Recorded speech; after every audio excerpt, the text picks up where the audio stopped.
need to talk about the biggest lie of all time when it comes to streaming devices. Now, I've done videos on this in the past, but it didn't really get many views, and it's something we need to clarify, talk about, and sort out because it does my head in. Okay, so I recently posted a video on TikTok, right, about a streaming device. I can't remember. It might have been the Thompson or it may have been the Shield. I can't remember. And one of the comments asked me, don't we need 4 gig of RAM to stream Cinema HD or something like that? And I was like, what?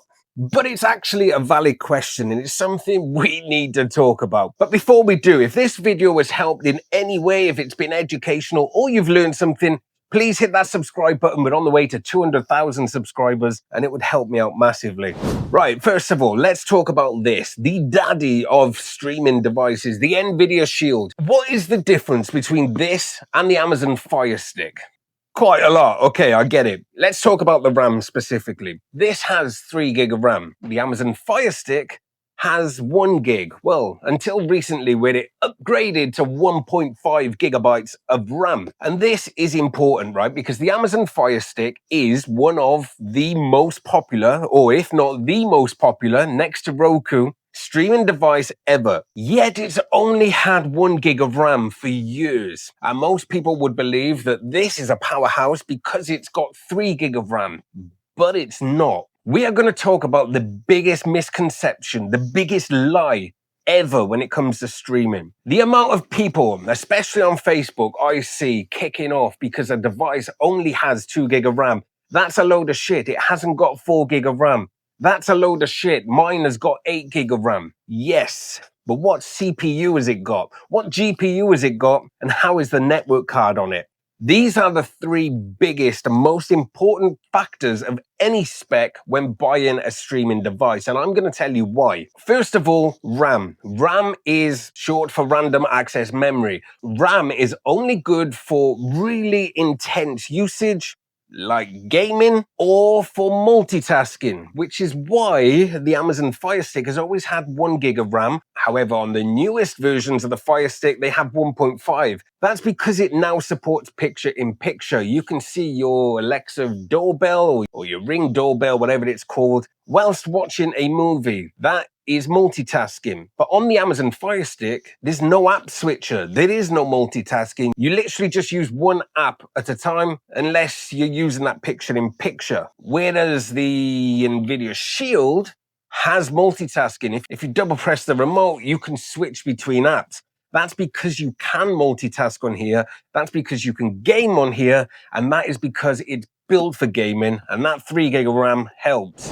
The thing that makes me laugh is when you see all these Android TV boxes on Amazon selling for 30 quid, yet they've got 8 gig of RAM, but they're using a shitty Rockchip CPU or the budget S905 chipset that's been going around for years. So whilst these boxes may have 4, 6, 8, 12 gig of RAM, you can only use one app at a time, and the CPU and the GPU is budget, which massively affects your performance. So first off, when it comes to streaming, right, your internet, your network is important because everything we're doing is streamed, we're downloading that content, so you need a good internet, but also a good Wi-Fi card or network on your device, which is why a lot of devices will offer dual band 2.4 gig or 5 gigahertz frequency with Wi-Fi, and some will offer Wi-Fi 5 and some will offer Wi-Fi 6. The better your networking is on your device, the faster you're going to download. Then that's where your CPU kicks in, the powerhouse, the thing that decodes the video files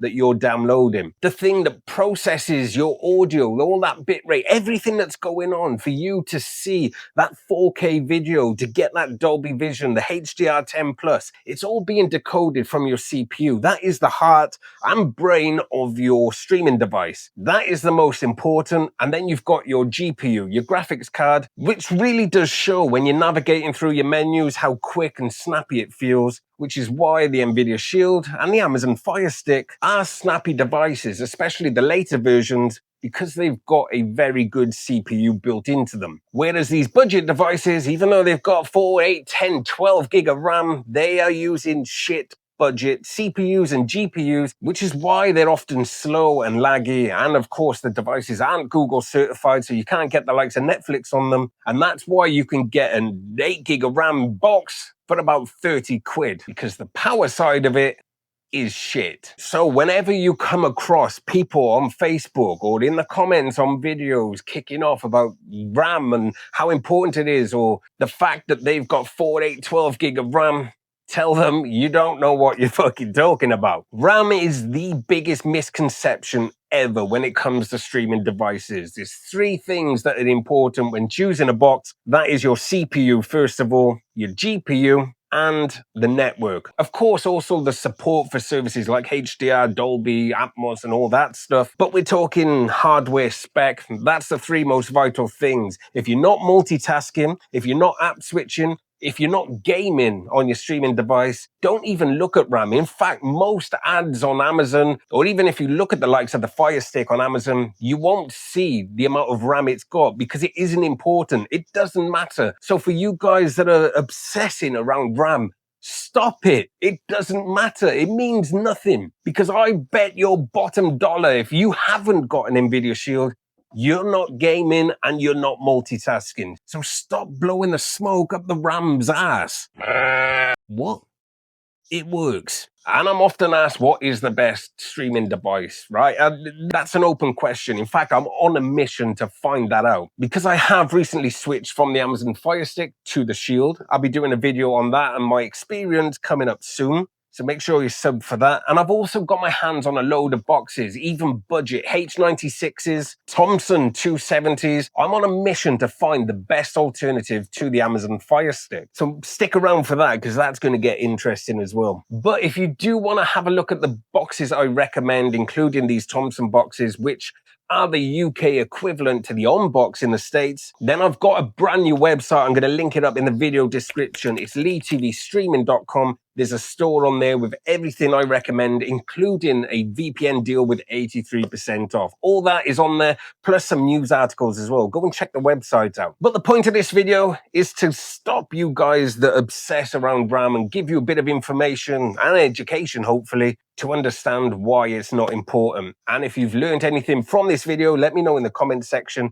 Be sure to stick around and subscribe if it has helped. And I'm off to tell some trolls to stop fucking stressing about RAM. See you in the next one. How to stop Amazon blocking apps on your Amazon Fire Stick. As we know, over the last couple of weeks, Amazon are now blocking apps on the Fire TV Stick. Plenty of apps have been blocked, but now there's a workaround. There's an easy way to stop this happening, so it will fix any apps that are currently blocked on your Fire TV Stick and potentially stop it being blocked in the future. I can't see how Amazon are going to fix this issue, so this could be a long-term solution. And the great thing is, you don't need a PC, you don't need your phone, you do it all from your Fire Stick. Now,